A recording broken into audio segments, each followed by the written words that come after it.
हम लोग नबी करीम सल्लल्लाहु अलैहि वसल्लम की बारगाह में बैठे हुए थे और मुस्तफ़ा जान रहमत का चेहरा चांद से भी ज्यादा रोशन था, चमकदार था।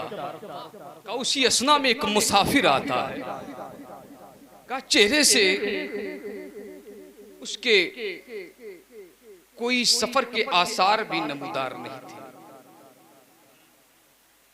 और वो आने के बाद मुस्तफ़ा करीम सल्लल्लाहु अलैहि वसल्लम के करीब हो जाता है और आने के बाद घुटनों से घुटने मिला देता है। मुस्तफ़ा के जानुए मुबारक से अपने घुटनों को मिलाता है और फिर मुस्तफ़ा करीम सल्लल्लाहु अलैहि वसल्लम से सवाल करता है, पूछता है कि आका बताएं इस्लाम क्या है, दीन क्या है, तौहीद क्या है। तमाम सवाल सहाबा किराम ने जब तमाम बात मुकम्मल हुई, पूछा या रसूलल्लाह अलैहिस्सलातु वस्सलाम ये कौन शख्स था? तो मुस्तफ़ा ने फरमाया ये कोई और नहीं, ये जिब्रील था। जिब्रील ये बता रहे थे, ये कह रहे थे जब किसी के पास इल्म लेने के लिए जाओ, माइक ऑपरेटर थोड़ा इको कम कर, जब कुछ सीखना हो, जब कुछ तलब करना हो, जब आलिमों की बारगाह में जाओ तो इस अंदाज में बैठो कि लगे साइल बैठा है, इस अंदाज से बैठो कि लगे कि तालिबे इल्म बैठा है। तो इसलिए करीब हो जाओ। मैं आज इस महफिल में कुछ पैगाम देना चाहता हूं। बड़े बड़े उलमा बैठे हैं, हमारे सरों के ताज हैं, इनकी जूतियां उठा करके हम लोगों ने बड़े मनाजिल तय किए। आज दुनिया हमें जानती है यूं ही नहीं, नसीब और मुकद्दर ये तब जगमगाते हैं कि जब सर पे किसी आलिम की जूती जगमगाती है।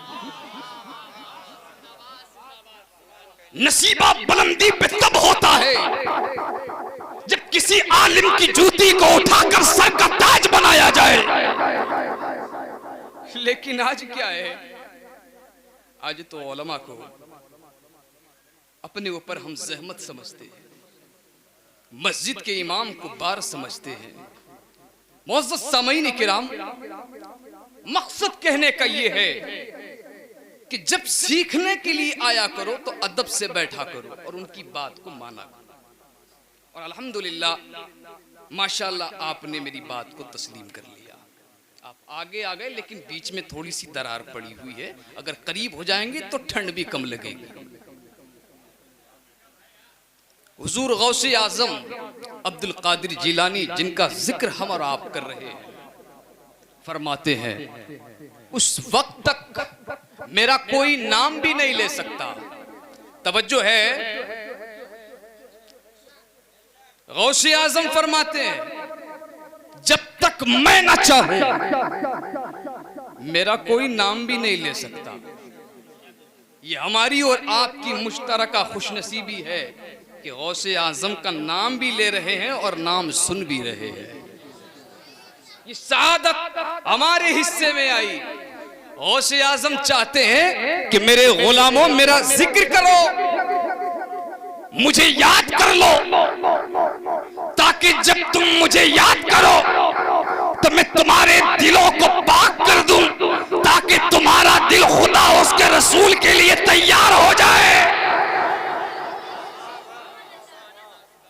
गौसे आजम रज़ी अल्लाह तआला अन्हु बड़े मकाम वाले, बड़े मर्तबे वाले, बहुत बड़ा आला मकाम उनका, तमाम औलिया के सरदार हैं। जरा देखें तो ये मकाम व मर्तबा कैसे मिला है, जरा गौर तो कीजिए गौसे आजम की जिंदगी पर। उनकी जिंदगी को अपने सामने रखो, उनकी सीरत को अपने सामने रखो, जरा उनके पीछे बैकग्राउंड को देखते हैं। उनके बाबा जान का नाम है हजरत अबू सालेह मूसा जंगी दोस्त। क्या नाम है? अबू सालेह मूसा जंगी दोस्त। इनका नाम जंगी दोस्त क्यों पड़ा? बाज़ उलमा ने लिखा है कि राह खुदा में जंग के लिए हम वक्त तैयार रहते थे, और जंग तलवार से नहीं होती, जरूरी नहीं कि तलवार से ही जंग हो। जंग आपकी जबान से भी हो सकती है, हाथ से भी हो सकती है। जंग का मतलब यह है कि आप बुराइयों के रोकने के लिए अपनी पावर का इस्तेमाल करें, अपनी ताकत का इस्तेमाल करें। अगर जहां पर अपनी ताकत की जरूरत पड़े, कुव्वत की जरूरत पड़े, वहां पर कुव्वत का इस्तेमाल करें। और जहां पर अपनी जबान से रोकने की सलाहियत हो, वहां पर जबान से रोकें। और आखिर में अगर ये भी दोनों चीजें नहीं है तो तीसरी चीज है, फरमाया उसको दिल से बुरा जाने। और हदीस पाक है कि ये ईमान का सबसे कमजोर दर्जा है, सबसे कमतर दर्जा है। हजरत मूसा जंगी दोस्त क्या हुआ, एक दिन घर से निकले। घर से निकलने के बाद क्या देखा कि दरवाजे के सामने से चंद मुलाजिमीन बादशाह के सरों के ऊपर मटके उठाए हुए लेके चले जा रहे हैं। मूसा जंगी दोस्त ने पूछा कि ये मटके कैसे हैं, क्या है इसके अंदर? तो जवाब मिलता है इसके अंदर शराब मौजूद है। अल्लाह अकबर। हजरत मूसा जंगी दोस्त को जलाल आया और आपने वो सारे मटके जमीन पर फेंक के तोड़ दिए। मुलाजिमीन गए दौड़ते दौड़ते और जाने के बाद बादशाह से कहा, बादशाह मूसा जंगी दोस्त ने हमारे सरों पे शराब के मटके रखे हुए थे, वो तोड़ दिए हैं।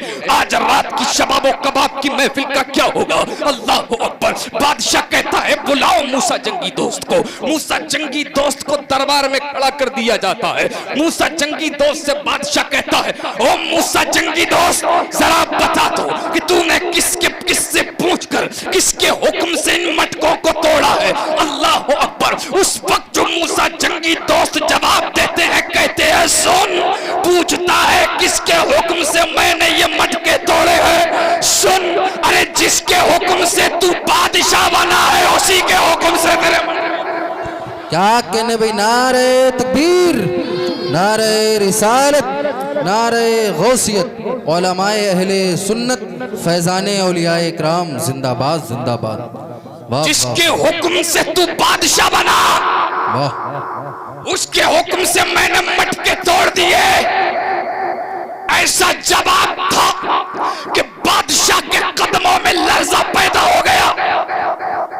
बादशाह घबरा गया और घुटनों में सर डाल के जमीन पर बैठ गया। कुछ देर तवक्कुफ किया, खड़ा होकर कहता है, सुनो मूसा जंगी दोस्त, तुमने उसके हुक्म से मटके तोड़े हैं जिसके हुक्म से मैं बादशाह बना हूं, जिसने मुझे बादशाही अता की है। सुनो, आज मैं तुम्हें अथॉरिटी देता हूं, आज मैं तुम्हारे लिए अलाउ करता हूं, कहीं भी बुराई को देखो तो खत्म कर देना, रुकना मत।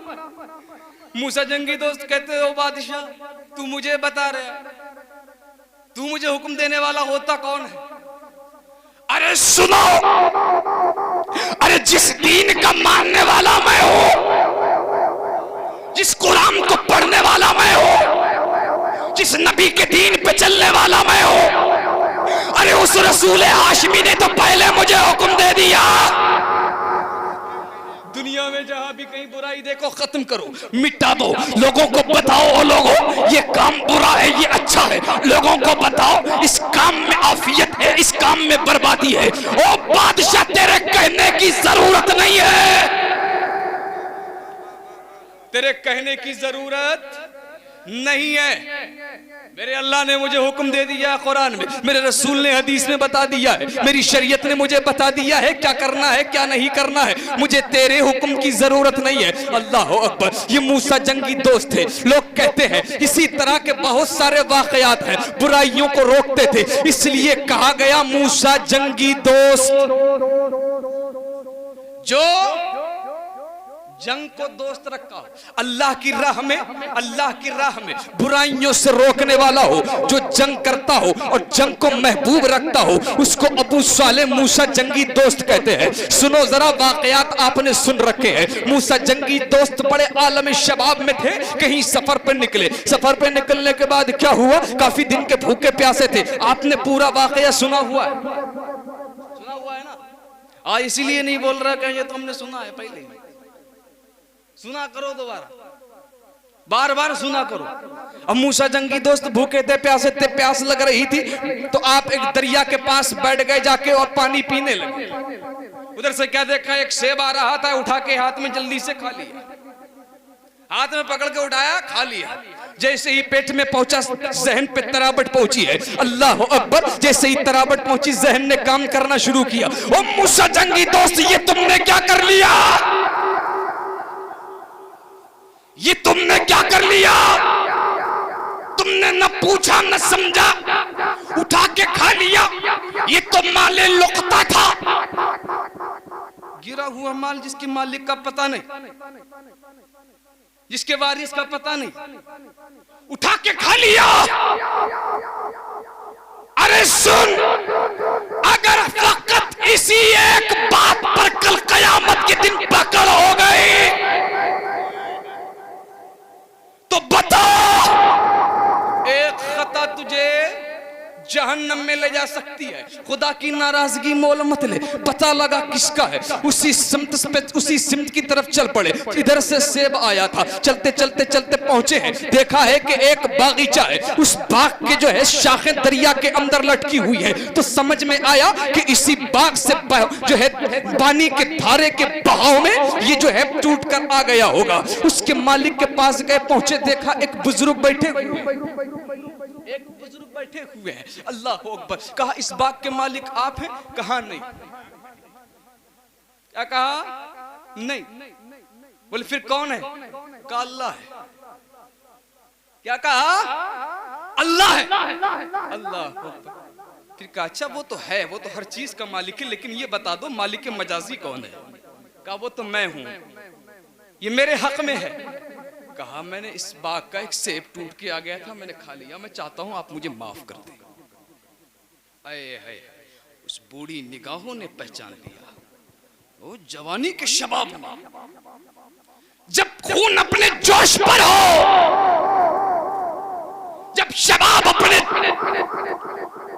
अपनी बरांग गेख्तगी पर हो, जिस शबाब के आलम में इंसान को होश नहीं रहता, क्या करना है? आज जवानों जरा गौर तो करो, गौसे आजम के वालिदे मोहतरम की जरा जिंदगी देखो, जवानी के आलम में कितना खौफे खुदा है। आज हम क्या कर रहे हैं? जवानी का जोश है, तमाम खुराफातें हमारे अंदर मौजूद है। आज हमारी नौजवान नस्ल जवान हो रही है, शराब की बोतलें पहले जबान पर लग रही है, मुंह पे शराब की बोतलें चल रही है, न जाने क्या क्या काम हो रहे हैं, लेकिन हम तवज्जो नहीं कर रहे।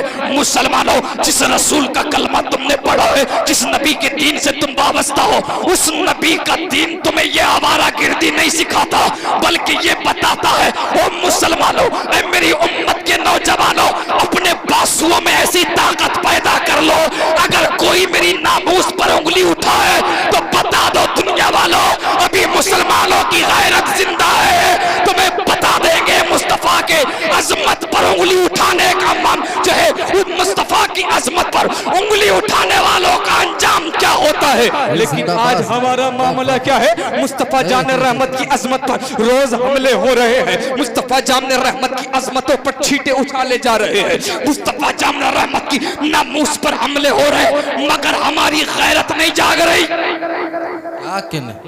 हमारी गैरत नहीं जाग रही है। मैं यहाँ पर बात को रोक के एक हदीस पाक आपको बताता हूँ। हजरते साद इब्न रबी, जंग ओहद का मामला है, तमाम सहाबा बड़े जोश खरोश के साथ मुस्तफा जाने रहमत की, आपकी सरकिर्दगी में, आपकी पुष्टपनाही में जंग ओहद लड़ रहे थे। जब मैदान जंग में कुफ्फार से लड़ाई हो रही थी, किसी ने अब्बा उड़ा दी कि मुस्तफा जाने रहमत माज़अल्लाह शहीद हो गए। अब्बा उड़ाई ताकि मुसलमानों के हौसले पस्त हो जाएं, मुसलमान मगलूब हो जाएं और उन्हें फतेह मिल जाए। अल्लाह अकबर। उस वक्त तमाम मुसलमान जो है वो अपनी तलवारें रोक ली उन्होंने, और उनके दिल में ऐसा सदमा पहुंचा कि अब वो लड़ने की ताब नहीं रखते थे। उसी वक्त किसी साहबी ने कहा, ओ साहबिया ने रसूल सुनो, अगर मुस्तफा इस दुनिया में हयात नहीं है तो फिर हमारी जिंदगी का भी कोई मकसद नहीं, हमारी जिंदगी का भी कोई मकसद नहीं। अल्लाह अकबर। फिर सहाबाए किराम के अंदर वही खून जोश मारने लगा और कहा, उस वक्त तक लड़ेंगे जब तक अपने सरों को अपने जिस्म से जुदा ना करवा दे। अल्लाह अकबर। तमाम सहाबा लड़ रहे थे। उसी असना में मुस्तफा जाने रहमत के कई सहाबा शहीद हुए। मुस्तफा जाने रहमत सल्लल्लाहु अलैहि वसल्लम ने एक सहाबी को बुलाया और कहा, जरा देखो साद बिन रबी का क्या हाल है, साद बिन रबी का क्या हाल है।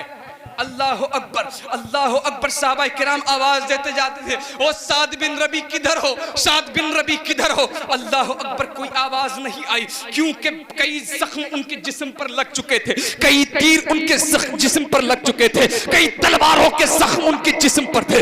अल्लाह अकबर। उसी आलम में जब एक कोई करीब पहुंचता है, ओ साद बिन रबी किधर हो, तो एक लाश के ढेर से आवाज आती है, कहा तुम्हारे नबी का उम्मती इधर है, मुस्तफा जामने रहमत का शहदाई इधर है, करीब आ जाओ। अल्लाह अकबर। जब सहाबा किराम करीब पहुंचते हैं तो पता लगता है कि आलम नज़ा में है, अभी जिस्म से रूह परवाज नहीं हुई है, लेकिन आलम सुकरात में है। अल्लाह अकबर। उसी वक्त तमाम सहाबा वहां पर जमा होते हैं, कहते हैं साद बिन रबी क्या कहना चाहते हो। साद बिन रबी की आंखें अश्कबार थी, रोते हुए कहते हैं जरा ये तो बताओ मेरे नबी कैसे हैं, क्या मेरे नबी हयात हैं। तो सहाबा किराम कहते हैं हाँ नबी अभी हयात है, नबी को कुछ नहीं हुआ। अल्लाह अकबर। हजरत साद बिन रबी उसी आलम में जिस्म पर 80 जख्म लगे हुए हैं, मुस्कुराते हैं, कहते हैं खुदा तेरा शुक्र है मेरे महबूब को कुछ नहीं,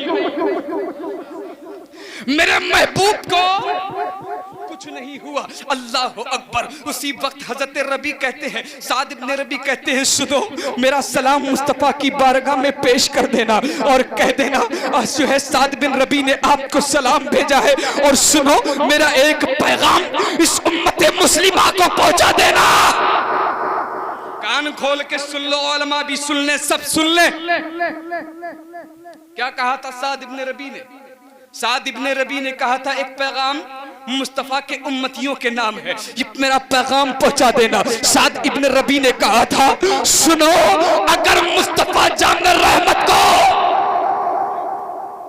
उम्मतियों के होने के बावजूद कोई तकलीफ पहुंच जाए तो उस उम्मत को जिंदा रहने का हक नहीं है, उस उम्मत को जिंदा रहने का हक नहीं। ओ नबी से मोहब्बत के दावे करने वालों, हैदराबाद के मुसलमानों, क्या हमारी गैरत मर गई? हमारे ईमान दिलों से निकल गए? मुस्तफा की अजमत पे कभी नरसिमानंद कुत्ता भौंकता है, कभी कोई भौंकता है, कभी वसीम रज़वी मुस्तफा की जात पर हमला कर रहा है। और चाहिए था मुसलमानों को, अरे होगा उनके लिए जरूरत, वो अच्छे दिन में बोलते होंगे, उन्हें बोलने के लिए अच्छे दिनों की जरूरत होगी, लेकिन मुस्तफा के गुलाम बुरे दिनों में भी ललकारते हैं। लेकिन कहां गई हमारी गैरत? आज भी हमें उस अजमत रफ्ता की तलाश है, उन्हीं बलवलों, उन्हीं जज्बों की तलाश है। एक बारगी कोई ऐलान करता है, कहता है मुस्तफा की दीवानों तुम्हारी नबी की अजमत पर हमले हो रहे हैं, आओ निकलो मैदान में। गौस का मीलाद मनाने वालों, गौस का जिक्र करने वालों, जब तक नबी की अजमत का दिफा ना करोगे ना, चाहे कितनी गौस आजम की छट्टी मना लो, चाहे कितना गौस का जिक्र कर लो, बगैर मुस्तफा की मोहब्बत के सब बेकार। क्या गौस आजम कल नहीं पूछेंगे तुमसे, और मेरे मुरीद बता जरा, मेरे नाना जान सरवरे कौनैन अल्लाह के महबूब की जब अजमत पे हमले हो रहे थे और तुमसे कहा गया था घरों से निकलो, तुम निकले थे कि नहीं? पूछा जाएगा।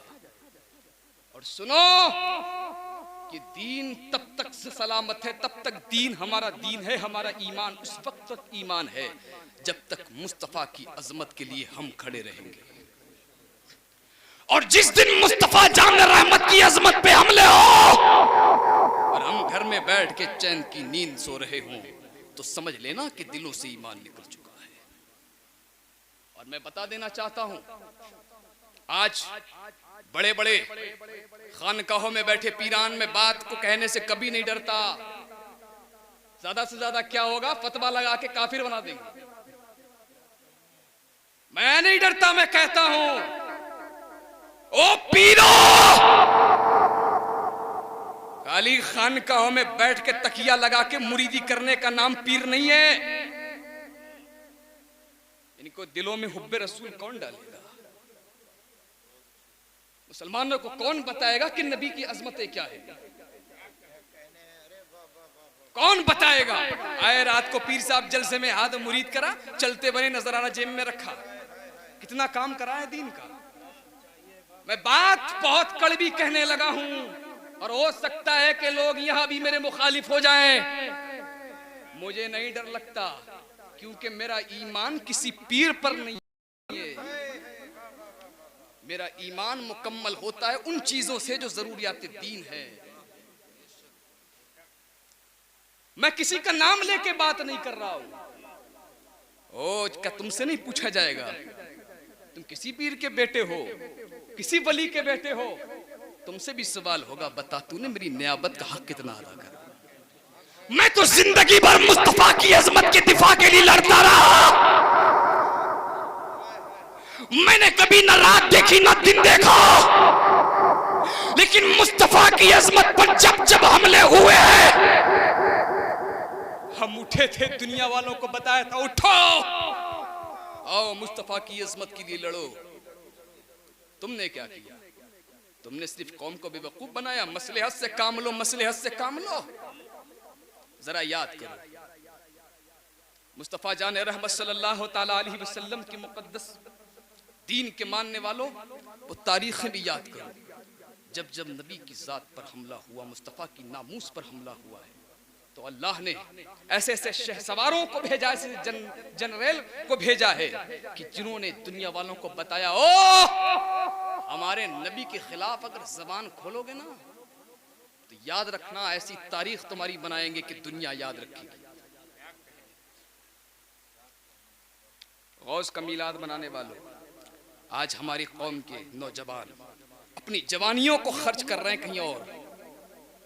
जवानी का मतलब ये नहीं है कि किसी की जुल्फ के असीर बन जाओ। तुम्हारी जबानें इसलिए नहीं है कि एक सड़क छाप लड़की के लिए अपनी इस्मतों को बर्बाद कर दो। तुम्हारी जबानें इसलिए नहीं है कि तुम चौराहों पर खड़े होकर बर्बाद करो। तुम्हारी जवानी इसलिए कि जब जब मुस्तफा की नामूस पर हमला हो तो जाओ दुनिया वालों को बताओ, दुनिया वालों, अरे जब जब नबी की जात पर हमला होगा, नबी की अजमत पर कोई कुत्ता भौंकेगा, उसको सबक सिखाएंगे और बताएंगे हमारी जान से बढ़कर, हमारी मुस्तफा की अजमत से बढ़कर हमारी जान थोड़ी। क्या कहने भाई, वाह वाह वाह वाह, नारे तकबीर, नारे रिसालत, नारे गौसियत, अजमत कुरान, वाह वाह वाह वाह, जिंदाबाद। नौजवानों, पहचानो अपने आप को, आज तुम्हारी जरूरत है दीन को। आवारागर्दी में अपना वक्त मत गुजारो। सिर्फ हुस्न और आंखें देखकर, जुल्फ देखकर जुल्फ के असीर मत बनो। अगर किसी हुस्न का दीवाना बनना है तो मुस्तफा के हुस्न के दीवाने बन जाओ। दुनिया की शराब मत पियो। अगर चाहते हो कि दुनिया की शराब का नशा उतर जाए तो मुस्तफा जाने रहमत की मोहब्बत की शराब पी लो। जैसे जैसे मुस्तफा के इश्क की शराब का नशा चढ़ता जाएगा, दुनिया की शराब का नशा उतरता है। पियो मुस्तफा के इश्क की शराब, पियो मुस्तफा जाने रहमत के ऐसे ऐसे मैं कदे हैं। कभी अजमेर से पियो, कभी बगदाद से पियो, कभी मारहरा से पियो, कभी बिलगिराम से पियो, कभी कालपी से पियो, और जब पेट न भरे तो बरेली के रजा के दरबार से पियो।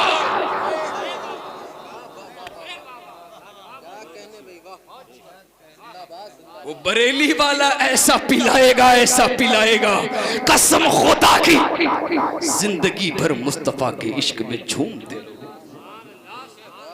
बात मैं ये कर रहा था कि जवानी के आलम में थे, कहने लगे परवरदिगार ने अगर पूछा कि बगैर पूछे खा लिया था। इसी वजह से बाग के मालिक के पास पहुंचे, कहा मैं चाहता हूं मेरी गलती माफ कर दो। बाग के मालिक ने पहचान लिया जवानी में इतना खुदा से डरता है। जहां पर अच्छे अच्छे बहादुरों के कदम बहक जाते हैं, इस जवान की सीरत, इसका चेहरा ये बता रहा है कोई अल्लाह वाला है। कहा सुनो, दिल की तशफ़ी के लिए, तसल्ली के लिए एक शर्त रख दी। कहा सुनो मेरी दो शर्तें हैं, एक शर्त को अभी पूरा करना होगा, जब पहली पूरी करोगे फिर दूसरी बताऊंगा। कहा क्या शर्त है मुझे बताओ, मुझे कबूल है। कहा मेरे बाग की रखवाली करना होगी। कहा ठीक है मैं करूंगा। 12 साल तक रखवाली करी। एक दिन कोई आ गए शख्स मेहमान, कहा अबू साले मूसा जंगी दोस्त कुछ सेब तोड़ लाओ। गए, कच्चे पक्के सब टोकरी में रख के मेहमान के सामने पेश कर दिया। वो कहने लगे मूसा जंगी दोस्त तुम्हें इतना भी नहीं पता कच्चा कौन सा, पक्का कौन सा, मीठा कौन सा, खट्टा कौन सा। कहने लगे जनाबे वाला आपने मुझसे बाग की रखवाली के लिए कहा था, मुझे ये फरीजा दिया था कि बाग को संभालूं, इसकी जड़ों में पानी डालूं। सुनो, 12 साल के अरसे में मैंने इस बाग के सेबों की तरफ नजर उठा के नहीं देखा। और वजह क्या थी?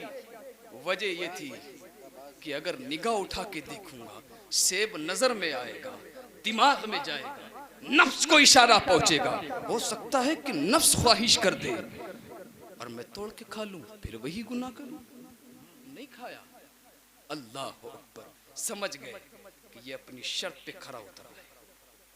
12 साल मुकम्मल हुए। कहा कि क्या मेरी गलती माफ हुई? कहा नहीं, दूसरी शर्त। कहा क्या शर्त है? कहा शर्त ये है कि तुम्हें मेरी बेटी से शादी करनी, निकाह करना। कहा अच्छा। कहा हाँ ठीक है, मैं ये भी कर लूंगा, गलती माफ कराना है, कल कयामत के दिन रुसवा नहीं होना है, रुसवा नहीं होना है। अल्लाह अकबर। कहा सुनो, अगर तुम निकाह के लिए तैयार हो, उससे पहले मैं तुम्हें कुछ बातें बता देता हूँ। मेरी बेटी जो है वो आंखों से अंधी है, जबान से गूंगी है, कान से बहरी है, पाँव से लंगड़ी है। अल्लाह अकबर। हज़रत मूसा जंगी ने कुछ देर तवक्कुफ किया, कुछ देर खामोश रहे, सोचने लगे जिंदगी कैसे गुजारूंगा। बीबी होती इसलिए है ताकि अपने शौहर की खिदमत करे, लेकिन मुझे तो अपनी बीबी की खिदमत करना पड़ेगी। लेकिन फिर अल्लाह के कहरो गज़ब की तलवार ने ऐसा झंझोड़ा कहा कि तू ताब ला सकता है क्या? उस जहन्नम की आग की ताब ला सकता है कि जिस जहन्नम की आग दुनिया की आग से 70 गुना ज्यादा है, उसकी तपिश, उसकी गर्मी इस दुनिया की आग से ज्यादा है। अल्लाह अकबर। कहा ठीक है, ये दुनिया की चंद दिन की परेशानी झेल। कहा ठीक है, मैं निकाह करने के लिए तैयार हूँ। अक़्द हो गया है। अल्लाह अकबर। रात का वक्त है। रात के वक्त में शब ज़फ़ाफ़ में कमरे के अंदर दाखिल हो रहे हैं। दाखिल होने के बाद जैसे ही घर के अंदर दाखिल हुए, कमरे के अंदर दाखिल हुए, खातून खड़ी होकर सलाम करने लगी, अस्सलामु अलैकुम ए मेरे शौहर नामदार। अल्लाह अकबर। जैसे ही सलाम किया वैसे ही दौड़ते दौड़ते अपने ससुर के पास है। हज़रत अब्दुल्ला सोमई नाम था उनका। ये भी अपने वक्त के बहुत बड़े वली कामिल थे और ये अहले सादात में से भी थे। अल्लाह अकबर। आए और कहने लगे ससुर साहब, आपने कहा था बेटी लूली है, लंगड़ी है, गूंगी है, बहरी है। अल्लाह अकबर। कहीं मुझसे खता तो नहीं हो गई? कहीं ऐसे कमरे में तो दाखिल नहीं हो गया जो किसी और का कमरा हो? अल्लाह अकबर। मैं जब कमरे के अंदर दाखिल हुआ, वो खड़ी होके मुझे सलाम कर रही है। अल्लाह अकबर। इसका मतलब ये है कि आंखों से देखती भी है, कानों से सुनती भी है, पाँव से लूली नहीं है बल्कि चलती भी है। कहा बताओ तो जरा माजरा क्या है? मूसा हज़रत अब्दुल्ला सुमई कहने लगे बेटा घबराओ नहीं, सुनो तुम सही जगह गए हो, वो मेरी ही बेटी है। सुनो, मैंने गूंगी इसलिए कहा था कि अपनी जबान से कभी झूठ नहीं बोला, अंधा इसलिए कहा अपनी आंख से कभी हराम चीजें नहीं देखी, मैंने बहरा इसलिए कहा अपने कान से कभी उसने हराम और फहुश कलमे नहीं सुने। मैंने उसे लूला इसलिए कहा कि कभी उसने हराम की तरफ कदम नहीं बढ़ाया। अब सुनो जरा, जब अपने वक्त का हज़रत अबू साले मूसा जंगी दोस्त जैसा खुदा तरस, आप भी तो जाहिद मुत्तकी और परहेजगार शौहर हो और अपने वक्त की ऐसी आबिदा जाहिदा राकिया बीवी हो, जब इन दो पाक जिस्मों का संगम होता है, संगम, तब गौसे आजम का जन्म होता है। नारे तकबीर, नारे रिसालत, नारे गौसियत, जश्ने गौसुल वरा, फैजाने गौसे आजम भाई जिंदाबाद जिंदाबाद। वाह वाह वाह वाह। ये गौसे आजम की जरा आखिरी एक बात आपसे अर्ज करके मैं गुजर जाना चाहता हूँ। जरा देखें तो गौसे आजम की जिंदगी की, जरा उनके जिंदगी के गोशों पर नजर डालें। एक गोशा ये भी नजर आता है, गौसे आजम रदी अल्लाह ताला अन्हु जब आप अपने मुजाहिदे से वापस हुए, बगदाद के अंदर खिदमत करने लगे। अल्लाह अकबर। उस वक्त तारीख में मैंने कहीं पढ़ा है कि आपने कई साल तक फकत सियासत के मौजू पर गुफ्तगू की है। सियासत के मौजू पर बादशाहों को बताया इस्लाम की सियासत क्या है। और दुनिया वालों, तुम्हें राजनीति के तंत्र पता लगे हैं। इस्लाम ने 1400 साल पहले सियासत सिखाई है। और एक मजे की बात बता दूं, सलाहुद्दीन अय्यूबी का नाम सुना है? अपने वक्त का बहुत बड़ा जर्नल, बहुत बड़ा बहादुर, जिसके नाम से यहूद और नसारा के ऐवानों में जलजला बपा होता था। उस सलाहुद्दीन अय्यूबी जैसे जंगजू सिपाह सालार की लश्कर के अंदर न जाने कितने मुरीद गौसे आजम के, कितने खुलफा थे। गौसे आजम के खलीफा थे उनके लश्कर में, जो इस्लाम के लिए जिहाद करते थे। अल्लाह अकबर। गौसे आजम रदी अल्लाह ताला अन्हु जब सियासत के मौजू पे गुफ्तगू कर रहे थे, उस वक्त का बादशाह था मुस्तंजिद बिल्लाह। मुस्तंजिद बिल्लाह ने कहा, बोले गौस, अपने वक्त का लोग इसे बली कहते हैं, इसे सियासत से क्या मतलब, फकीरों को क्या मतलब सियासत से? क्योंकि गौसे आजम हक बात करते थे और इन्हें हजम नहीं होती थी।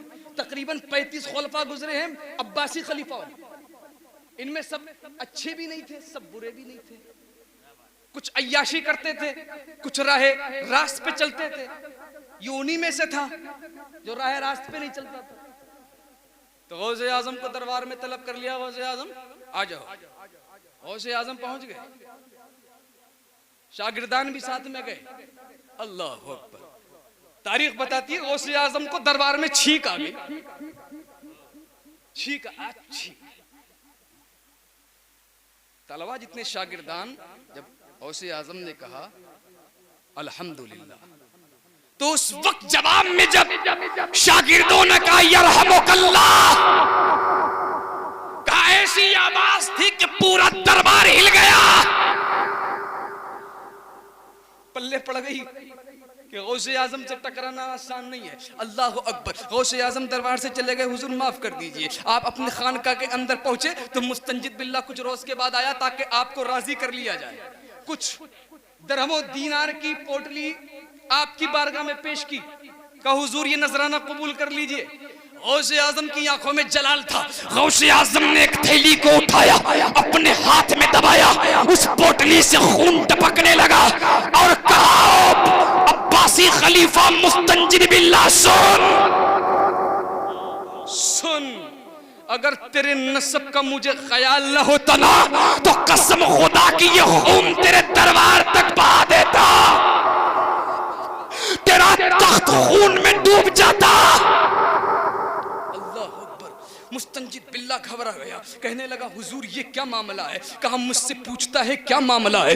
आप गरीब आवाम का पैसा लूटता है, उन पे जबर करता है, नाजायज कमाई कम नजराना मुझे देता है, और सुन गौसे आजम उसे कबूल करेगा।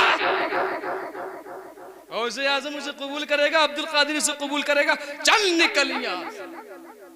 घबराता हुआ बाहर निकला है। अल्लाह अकबर। कुछ दिनों के बाद अपनी पाक कमाई से हुजूर की बारगाह में नजराना पेश करता है और कहता है, हुजूर मेरे दरबार के बुजुर्ग की फहरिस्त बना दे, जो जो वजीर हैं, जो जो कारकुनान हैं, जो जो मुलाजिमीन हैं, मैं आपके मशवरे से रखना चाहता हूँ। तो सुनो गौसे आजम ने किस तरह से सियासी कामों को अंजाम दिया था। अल्लाह अकबर। तारीख बताती है गौसे आजम ने जब फहरिस्त बनाई मुलाजिमीन की, कारकुनान की, वज़रा की, अपने वक्त के उस वज़रा की लिस्ट में ऐसा कोई नहीं था जिसकी एक वक्त की, एक दिन की भी तहज्जुद की नमाज कज़ा होती हो। वजीर नहीं, कोई ऐसा मुलाजिम नहीं। जितने मुलाजिम दरबार में रखे सब अपने वक्त के परहेजगार, मुत्तकी, रात को इबादत करने वाले थे। फिर निजाम खिलाफत ऐसा चला, अल्लाह अकबर, के उरूज पर चलता रहा। बगदाद की सल्तनत का नामो निशान सारी दुनिया के अंदर फैलता चला गया। लोग उसकी मिसालें देने लगे। ये गौसे आजम की जिंदगी है। जरा आखिरी बात को सुन लीजिए, ये गौसे आजम कौन है, जरा गौर तो करें। शेख सादी रहमतुल्लाह अलैह फरमाते हैं, मैं खाना काबा का तवाफ करने के लिए खाना काबा में दाखिल हुआ। अल्लाह अकबर। कहते हैं मैंने क्या देखा, खाना काबा के जो है दरवाजे के सामने एक शख्स रो रहा था, अपनी पेशानी को जमीन पर रगड़ रगड़ कर रो रहा था और कह रहा था, ओ परवरदिगार, अगर कल कयामत के दिन मेरी नेकियां तेरे हुजूर को बोल रहा हो तो मैदान महशर में मुझे रुस्वा मत करना, हुजूम महशर में मुझे अंधा उठाना। अल्लाह अकबर। उस वक्त संग मरमर की जमीन नहीं थी काबतुल्लाह के अंदर, उस वक्त वही कंकरीली जमीन थी। उस कंकरीली जमीन पर कहा वो शख्स अपनी पेशानी रगड़ रगड़ कर रो रहा था और कह रहा था, परवरदिगार, कल हुजूम महशर में मुझे रुस्वा न करना, हुजूम महशर में मुझे जलील और रुस्वा न करना, मुझे अंधा उठाना, ताकि अगर मेरी नेकियां तेरे हुजूर कबूल ना हो तो हुजूम महशर में मैं रुसवाई न देख पाऊं। अल्लाह अकबर। रोता जाता था। हज़रत शेख सादी कहते हैं जब उसने सर उठाया है तो उसके पीछे पीछे चल दिया। हवा का झोंका आया, कहा चेहरे से जैसे ही नकाब हटा तो कहा मेरे पांव के नीचे से जमीन निकल गई, मेरे पांव के नीचे से जमीन खिसक गई। कहा वो चेहरा कोई और चेहरा नहीं था, वो अपने वक्त का अब्दुल कादिर जो ये कह रहा था, परवरदिगार मुझे हुजूम महशर में रुसवा न करना, मेरी नेकियां तेरे हुजूर अगर कबूल ना हो तो मुझे अंधा उठाना।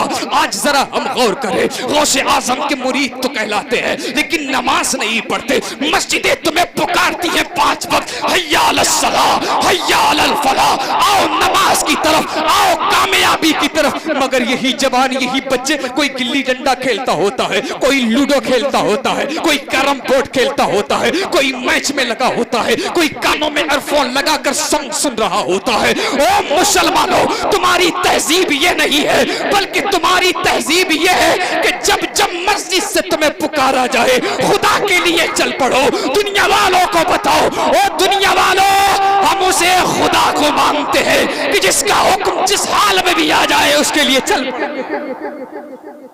लेकिन आज कसम खुदा की अगर आप खुद को न समझोगे तो मिट जाओगे, अगर न समझोगे हिंदी मुसलमानों तुम्हारी दास्तां भी ना रहेगी दास्तानों में। अस्तगफिरुल्लाह रब्बी मिन कुल्ली ज़ंबि व अतूबु इलैहि। अस्सलामु अलैकुम व रहमतुल्लाहि व